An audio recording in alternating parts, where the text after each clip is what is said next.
দেখো আমার মামামটা কি করছে, ওখানে তুলসী গাছ লাগানো আছে আর ওখানে গিয়েও প্রণাম করছে আপুর নিয়ে। তখন ওর বাবা আমাকে ডাকছে, দেখো মেয়ে কী করছে। তখন আমি ফোনটা বের করে ভিডিওটা বানাচ্ছিলাম। প্রণাম টনাম করার পর পাশে একটা ফুল গাছ আছে লাগানো, ওখানেও বলছে যে প্রণাম করবো। ওর বাবাকে বলছে, বাবা বলছে হয়েছে প্রণাম করা, আসে এবার। ওর খেয়াল করছে, ওইগুলোকে কেউ ওকে শেখায় না। ওর যখন মন হবে আমার উন্না নেবে, উন্না নিয়ে শাড়ি পরবে, পরে বলবে চলো মা আমি মন্দিরে যাচ্ছি পুজো দিয়ে আসি।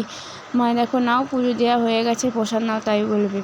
আর আমি ছাদটাকে ধুয়ে দিয়েছি, কারণ ওখানে মামামও বসে থাকে ছাদে, সন্ধে লাগলে ওর মামামের বাবাও বসে থাকে গরমের সময় না, তার জন্য। এবার প্রণাম টনাম করে ও ছাদে জল পড়ে আছে, এই জলগুলো নিয়ে ঘাটছে, শুয়ে পড়ছে সাটপাট হয়ে, খেলা করছে। বাবা বলছে চলো ঘুরতে নিয়ে যাবো, জামা প্যান্টটা ছেড়ে নাও, তাও শুনছে না। আপুর মনে খেলা করেই যাচ্ছে। ছোট বাচ্চাদের মন যা খুশি তাই করে, একটু জল পেলেই হলো ও জল ঘাটে।